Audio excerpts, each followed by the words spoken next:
Bienvenidos a todos a esta nueva edición de esta serie de webinars educativos que estamos haciendo con Coraudit.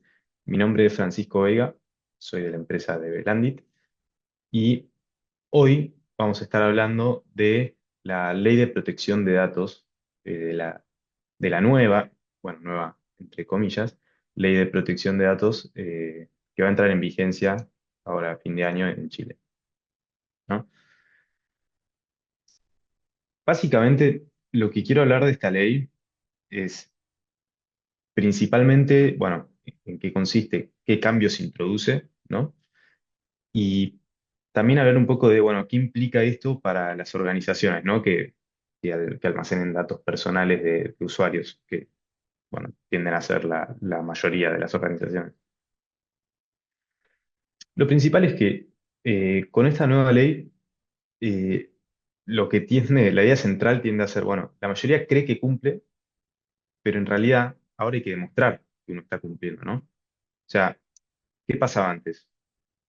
Yo tengo una política de seguridad, ¿no? Yo le informo a los usuarios eh, qué es lo que cómo estoy protegiendo sus datos, ¿no? Pero no le informo quizá qué datos estoy recolectando. Hay muchas cosas que quedan oscuras, que quizá el usuario no es transparente para él. Entonces, esta ley viene a cambiar eso, ¿no? Se inspira fuertemente en la ley de protección de datos, la GDPR, para ciudadanos europeos, eh, y especifica que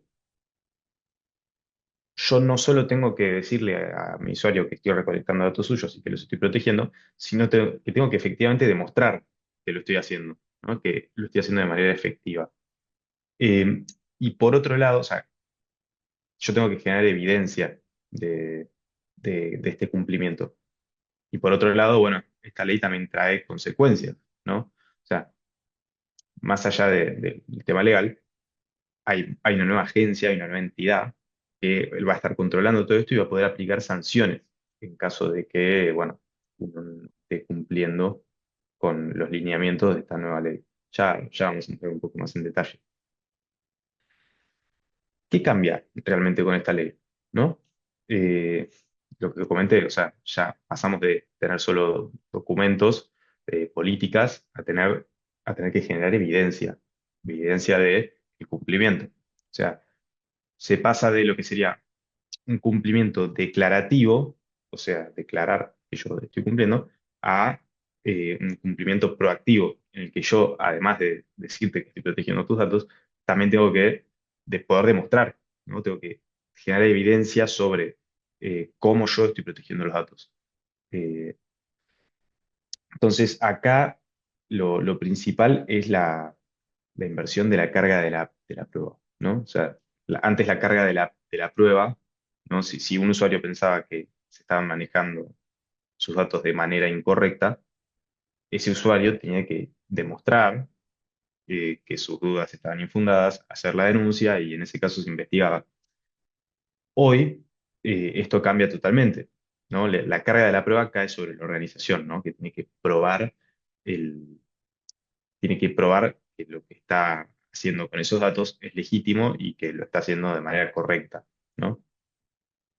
También algo muy importante es el consentimiento del usuario, ¿no? Antes no era necesario, eh, o se pueden usar tácticas para que no sea tan transparente para el usuario qué datos yo estoy almacenando suyos, ¿no?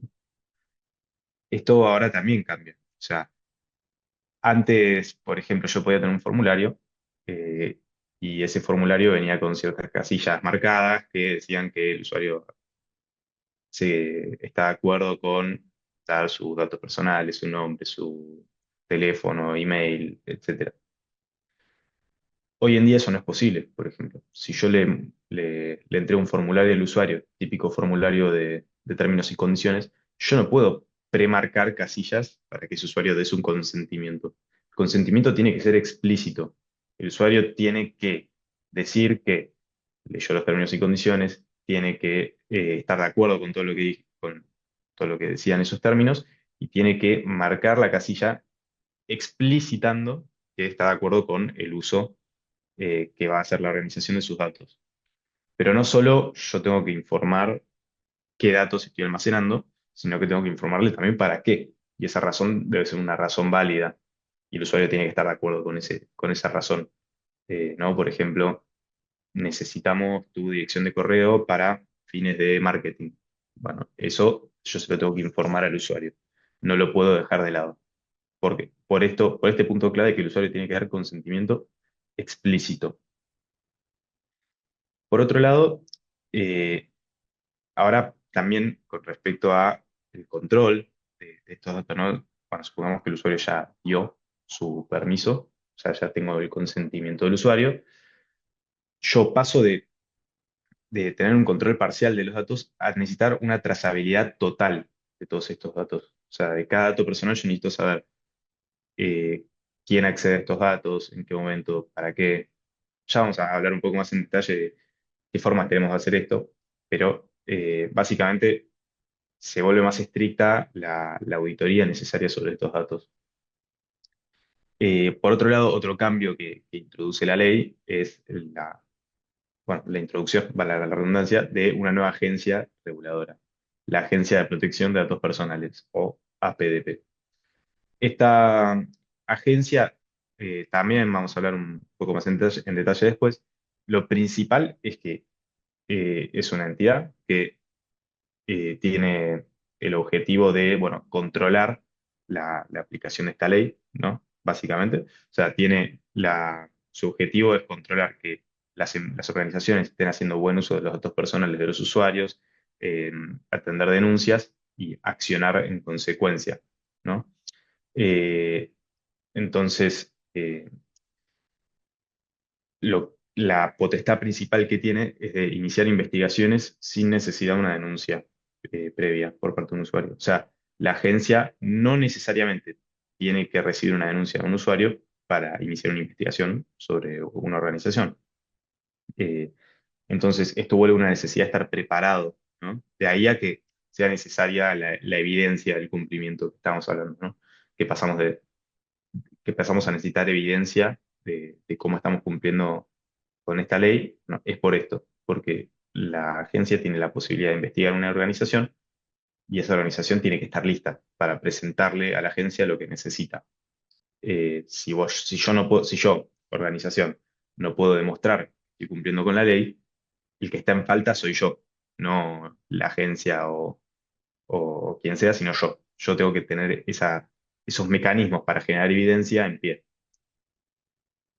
Y por otro lado, perdón, por otro lado, la ley también introduce sanciones, ¿no? En caso de estar en falta, bueno, las multas pueden ser millonarias, ¿no? Estamos hablando de multas de 300.000, 400.000, 800.000 o hasta 1,5 millones de dólares, o 6 millones, dependiendo de la gravedad de la infracción, ¿no? O incluso en casos agravados, se puede llegar a exigir hasta un porcentaje la, de las utilidades de la empresa. Con lo cual, digamos, no son sanciones menores. Esto es un punto que está en debate, igual de la ley, o sea, es algo fuertemente debatido. De momento están estos números en pie, ¿no? Entonces, pero lo que está claro es que las sanciones apuntan a ser lo más graves posible. ¿Por qué? Básicamente para demostrar que es una ley que se debe cumplir, que las consecuencias son severas y que las organizaciones deberían tomárselo lo más en serio posible. Básicamente, ese es, digamos, el mensaje que se quiere dar. Aparte de esto, aparte de las sanciones económicas, también se agrega lo que es el riesgo reputacional, ¿no? De la organización. Porque en caso de estar en falta, muchas veces la agencia tiene un registro, ¿no? Este tipo de agencias tienen un registro de las organizaciones que fueron encontradas en falta. Entonces, es un registro público y lo puede ver cualquiera, con lo cual, bueno, lógicamente no es recomendable quedar en este registro, ¿no? Eso impacta negativamente en la imagen de la organización. Entonces también se agrega riesgo por ahí. Bueno, ¿cuáles son los 5 riesgos más comunes a los que se enfrenta cualquier organización de cara al cumplimiento de esta ley, ¿no? Primero, que muchas veces los datos que uno almacena, uno no los conoce. Esto sobre todo pasa en organizaciones más grandes, que por ahí los datos están más dispersos en varias bases de datos, eh, provienen de varios servicios que brinda la empresa. O sea, uno tiene desconocimiento de qué información posee y de dónde está, ¿no? Entonces, acá hay un tema muy importante, ¿no? Porque si yo no conozco qué datos estoy teniendo, primero no puedo pedir consentimiento para estos datos. Segundo, no puedo protegerlos correctamente. Y ambas son muy importantes. Primero porque, como ya hablamos, hay que pedir consentimiento. Y si yo hoy en día estoy almacenando datos en mis bases de datos, eh, para los cuales yo no tengo un consentimiento explícito, ¿no? Explícito e informado, como hablamos, yo lo tengo que pedir, ¿no? Yo tengo que pedir este consentimiento. Eh, pero si yo no sé qué datos estoy almacenando, yo no sé qué hacer o sea, no sé qué pedirle a ese usuario, ¿no? El usuario tiene que decir explícitamente qué datos consiente a dar. Y yo le tengo que dar una lista de qué datos me está dando.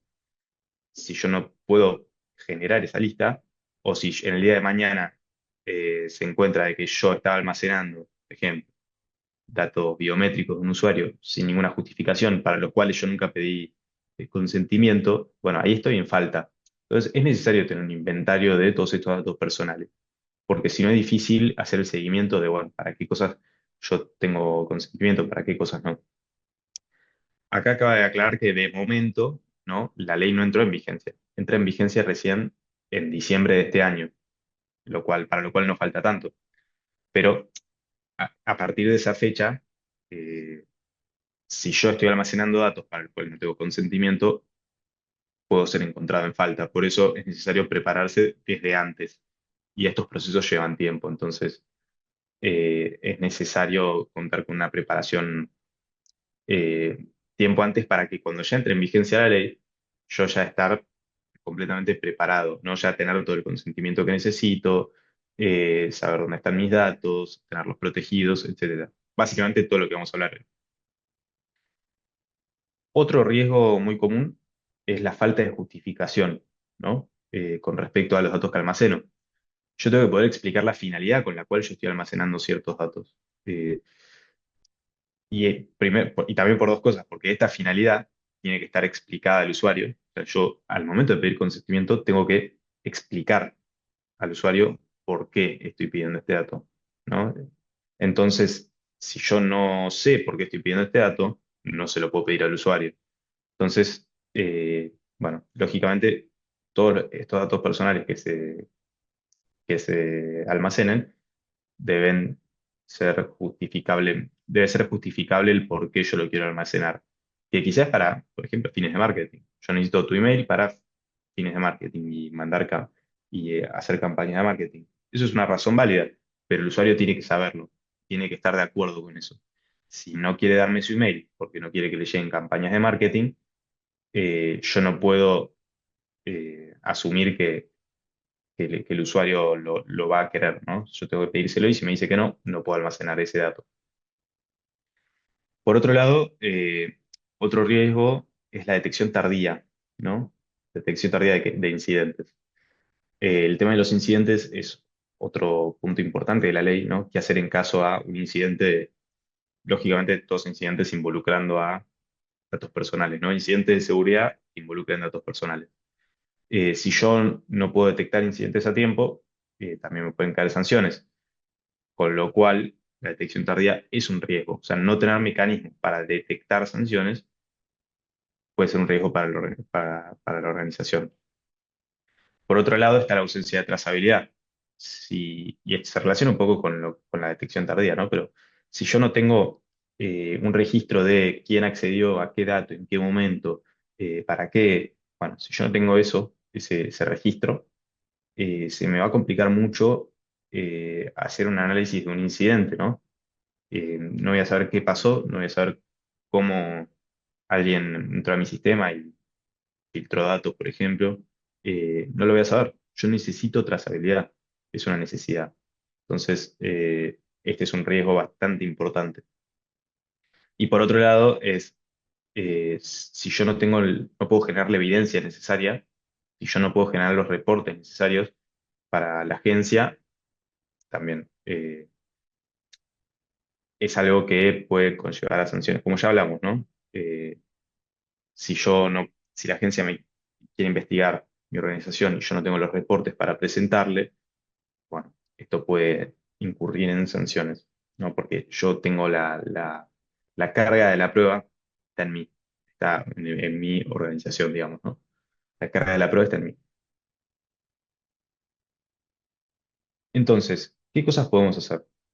¿No? ¿Cómo es el accionar? O sea, ¿qué significa cumplir con esta ley? Por un lado, saber qué datos tenemos, ¿no? Un poco ya lo hablamos, o sea, tener un inventario de estos datos, para cada dato tener una finalidad clara, ¿no? Yo tengo que poder decir por qué tengo el dato, y también está el concepto de minimización, eh, que se relaciona igual un poco con, con el tema de la finalidad, ¿no? La minimización consiste en no almacenar datos por las dudas, porque quizá después me pueden servir. No. Eso no es una razón válida, ¿no? Para tener ese dato. Entonces, todos los datos que almacene tienen que ser con una finalidad válida. Entonces, tengo que almacenar la menor cantidad de datos personales posibles para garantizar eso.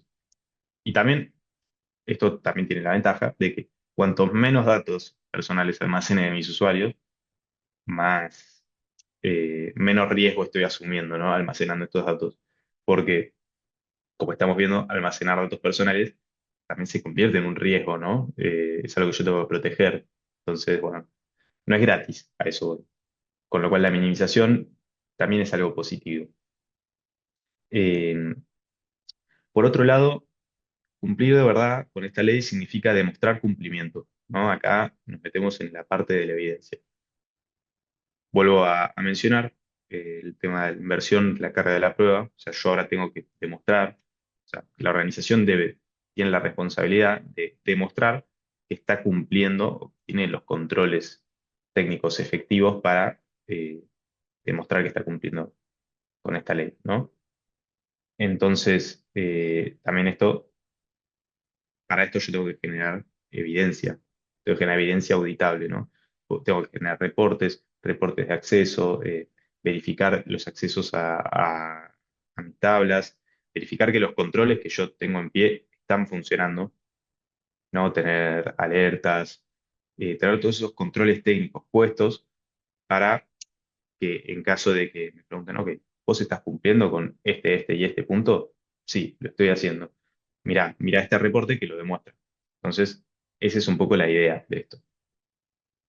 Y por otro lado, también uno tiene que tener una estructura de gobernanza de datos. O sea, si yo tengo ciertas políticas que aplico sobre mis datos, tengo que garantizar que se están aplicando consistentemente, tengo que segmentar los datos por el, por el departamento que lo va a utilizar.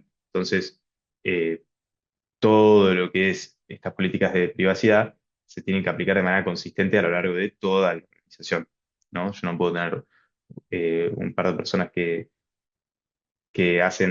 aplican ciertas políticas y otro grupo que aplica otras. No, la idea es que todos apliquen las mismas políticas de privacidad, más que nada para garantizar que todos estos controles que yo estoy poniendo en pie se mantengan, ¿no? Que después no salte uno y haga las cosas como quiere, sino que pueda controlar eso.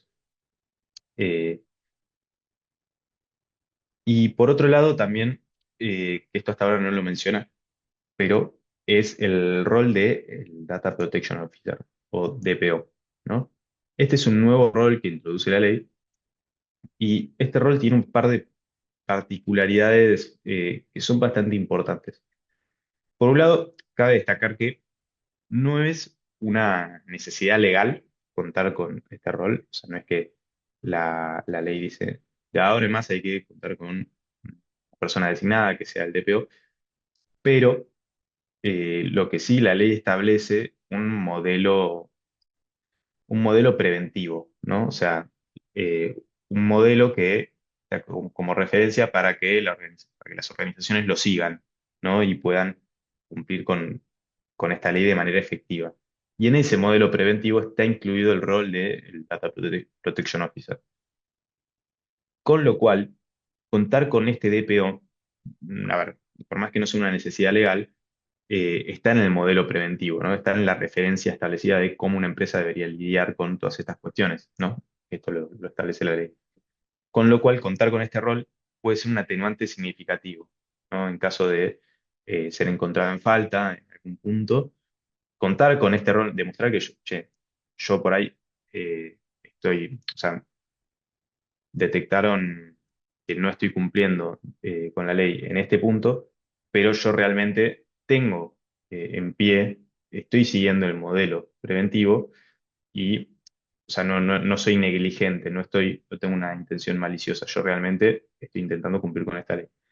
Con lo cual, esto puede resultar un atenuante significativo.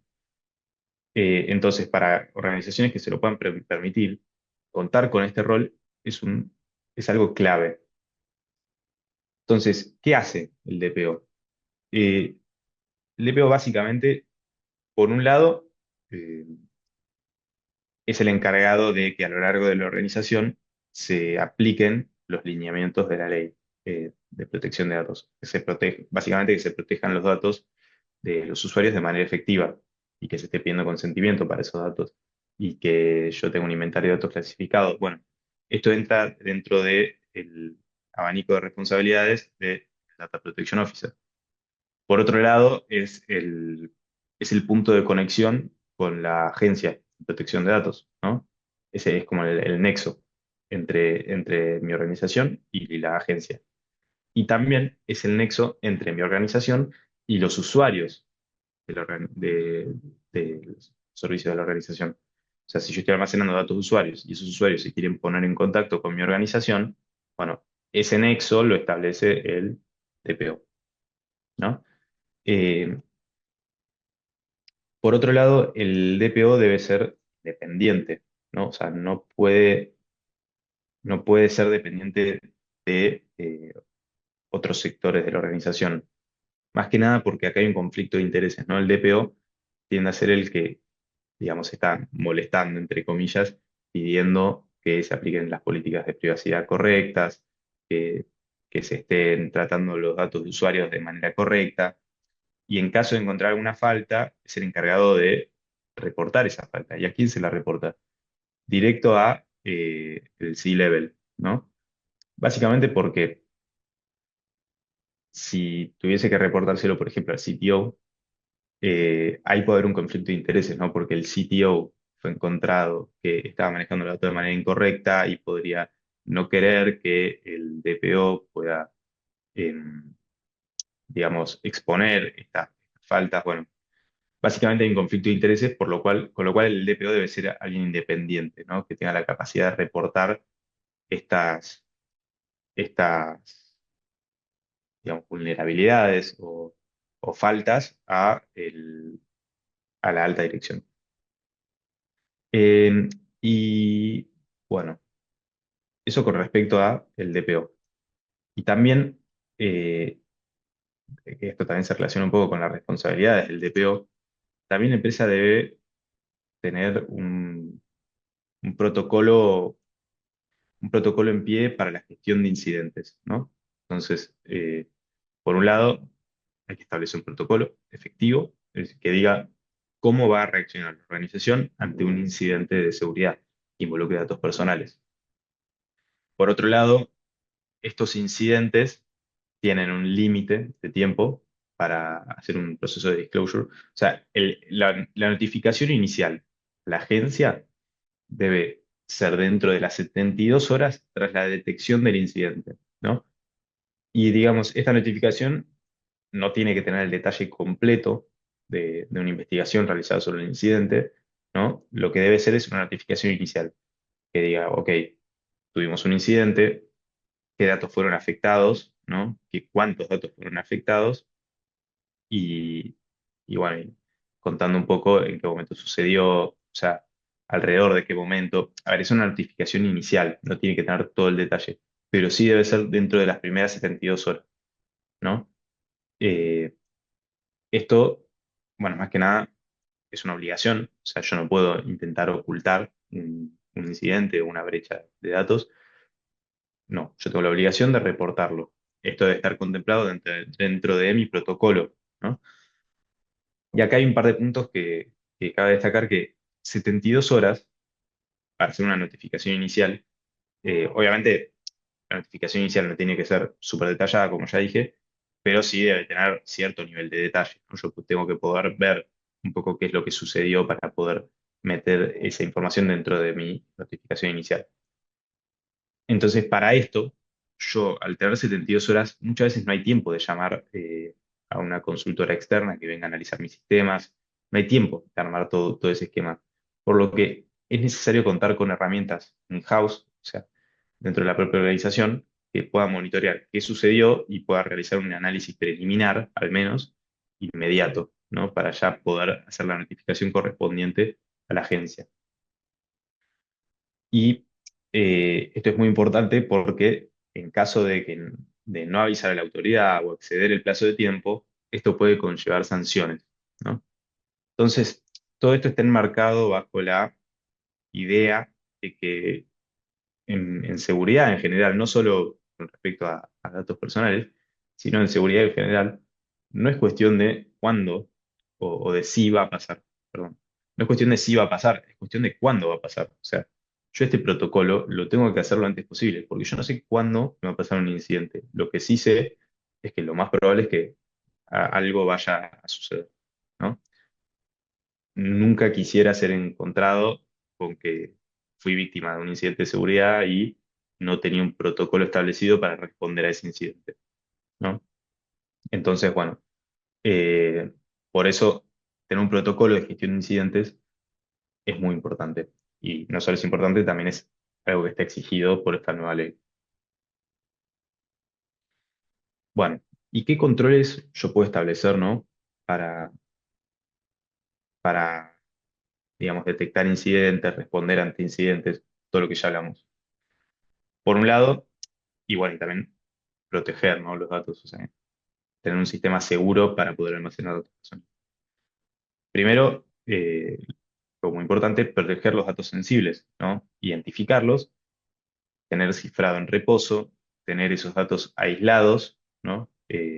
Aislados dentro de la red, más que nada para reducir la superficie de ataque, ¿no? Tener muy controlado quiénes pueden acceder a estos datos personales y en qué contexto. Y bueno, por supuesto el cifrado, ¿no? En reposo en caso de que alguien acceda a mi sistema, si quiere hacer una copia del disco, no pueda leer esos datos porque están cifrados. No, eso es básico, básico e importante. Por otro lado, yo tengo que tener mecanismos de enmascaramiento, ¿no? Y acá hay dos tipos, enmascaramiento estático o enmascaramiento dinámico. El enmascaramiento estático lo que hace es, por ejemplo, si yo tengo una copia, esto se suele hacer, yo tengo una copia de mis datos productivos y se los quiero pasar a mi equipo de desarrollo para que hagan pruebas o a el equipo de QA para que sí, pueda realizar sus pruebas y tenga datos reales con los que hacer todo lo que quieran, ¿no? En ese caso, yo no puedo simplemente pasarle una copia de mis datos productivos, porque esos datos, lo más probable es que contengan datos sensibles, datos personales. Y yo no puedo pasarle datos personales de gente real a cualquier equipo, ¿no? Y que aparte se lo estoy pasando a un ambiente el cual probablemente no tenga controles de seguridad lo suficientemente estrictos, ya que es un ambiente de QA o de desarrollo. Entonces, yo tengo que enmascarar estos datos, tengo que de alguna manera anonimizarlos, buscarlos, como uno lo quiera llamar, pero básicamente modificarlos para que ya no sean más datos sensibles, que sean datos o inventados o modificados o ilegibles y que no se puede extraer información sensible de ellos, ¿no? Y por otro lado, el enmascaramiento dinámico sería algo parecido, pero muy distinto en aplicación, que es, supongamos que yo le tengo que dar acceso a un tercero a mi base productiva, ¿no? Ya sea por un tema de auditoría eh, o, o- o es por ejemplo, le tengo que dar acceso a el equipo de marketing, a la base de datos para que puedan leer ciertos campos. Yo no quiero que puedan leer todo. No quiero que puedan leer todos los datos personales que contiene mi base de datos. Entonces yo puedo aplicar enmascaramiento dinámico para que digamos, on the fly, cuando uno ejecuta una consulta, los datos que sean devueltos ya vengan enmascarados, ¿no? En base a lo que yo defina, ¿no? Por ejemplo, si no quiero que vean, tengo una tabla que tiene datos de los empleados de la organización, y yo no quiero que vean eh, los salarios de los empleados, bueno, puedo enmascarar eso. O no quiero que vean los nombres de mis clientes, o no quiero que vean su email o su teléfono o su dirección. Bueno, también puedo enmascarar eso para que no pueda ser leído mediante una consulta. Pero no estoy modificando los datos en el disco, ¿no? Solamente estoy modificando los resultados que obtiene una cierta persona al consultar los datos. Eso con respecto al enmascaramiento, que también es algo súper importante, ¿no? Una capa de protección no menor para los datos personales.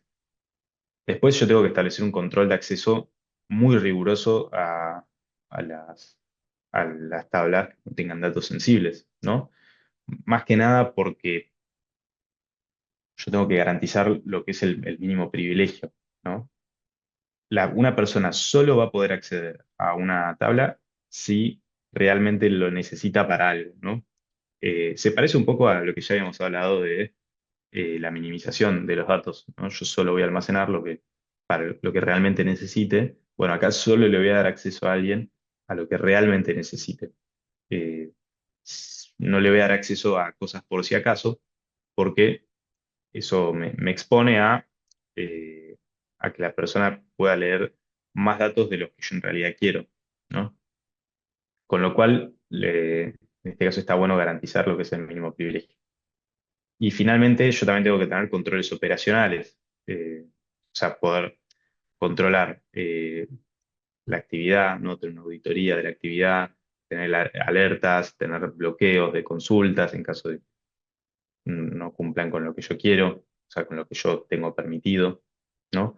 Todas estas cosas que estamos viendo ahora se pueden realizar con distintas herramientas, ¿no? Una de ellas, por ejemplo, es Core Audit de Bluecore, que permite, bueno, justamente hacer esto, ¿no? Generar reportes, eh, establecer alertas, eh, poder tener un control de acceso, ¿no? Básicamente todo lo que estamos hablando.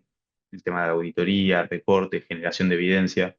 Eso es algo que herramientas de seguridad de bases de datos como Core Audit manejan muy bien y pueden ser muy útiles en este tipo de casos, ¿no? Bueno, justamente lo que mencionaba, ¿no? Estas herramientas lo que hacen es permitir tener trazabilidad y auditoría de la actividad de nuestra base de datos, ¿no? Entonces, básicamente lo que yo quiero es algo que me registre. ¿Quién accede a los datos? ¿Qué hace con esos datos, ¿no? Por ejemplo, si está manipulando algún dato o está creando datos, está insertando datos, está leyendo datos. Bueno, entonces quiero saber quién lo hace, para qué lo hace. Acá ya hay un proceso de inferencia, ¿no? Por parte del auditor de poder saber, bueno, este usuario accede a estos datos para X motivo, ¿no? Y en caso de no poder explicarlo, bueno, investigar, ¿no? Esa es la idea.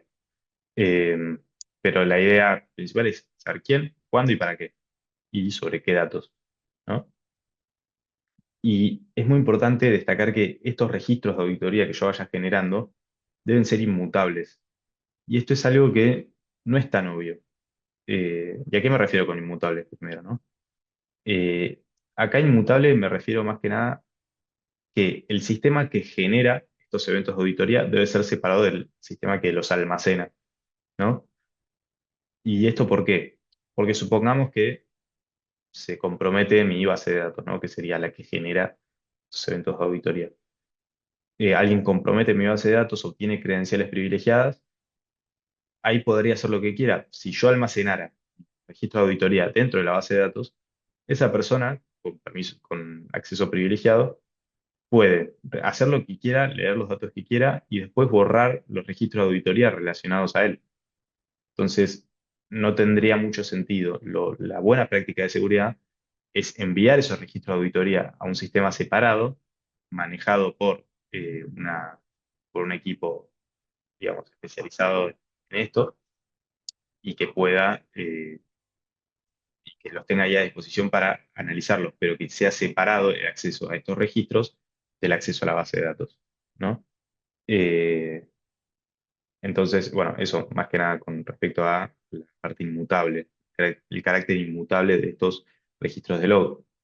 Y estos registros van a ser la base de mi accountability. Que accountability sería lo que es el término significaría algo así como rendir cuentas, ¿no? Yo tengo que poder rendir cuentas o mi capacidad de rendir cuentas ante la agencia, ¿no? En este caso. Entonces, estos logs, estos registros de auditoría van a ser la base sobre la cual yo voy a generar los reportes y las la información necesaria para presentar ante la agencia. Eh, estos logs, estos registros de auditoría van a permitir reconstruir eventos, ¿no? En caso de un incidente, bueno, puedo hacer un análisis detallado de, ok, ¿quién filtró estos datos? ¿En qué momento? ¿Cómo lo hizo? ¿Con qué consulta? Incluso podría saber cosas como desde qué IP lo hizo o en qué momento se conectó a la base de datos. Bueno, todo este tipo de cosas es algo que yo, si tengo un registro de auditoría lo suficientemente detallado, como el que genera Core Audit, por ejemplo, yo podría hacer un análisis de este tipo. Entonces, en definitiva, lo que hace esto es darme un soporte al proceso de disclosure, ¿no? Al proceso de notificar incidentes. Si yo eh, presento estos registros, se me facilita, se me facilita de gran manera poder rendir cuentas ante la agencia. O sea, me permite muy fácilmente decir, ok, sucedió esto en este momento. Y eso es parte del proceso de disclosure. Entonces me agiliza mucho esa parte, ¿no? Así que bueno, acá hablamos mucho, hablamos un largo rato de, bueno, primero de lo que conllevaba la ley, ¿no? Que cambiaba con esta nueva ley. Eh, También vimos un poco los riesgos que corren las organizaciones al momento de, bueno, de proteger los datos personales o con respecto a la protección de los datos personales. Y después vimos varios aspectos de, bueno, qué significa cumplir con esta ley, ¿no? O sea, qué son las cosas que uno tiene que hacer. Así que bueno, pero eso es todo lo que tenía para traerles hoy. Bueno, de nuevo, mi nombre es Francisco Veiga, así que les quería agradecer mucho por sumarse y espero que tengan un gran día.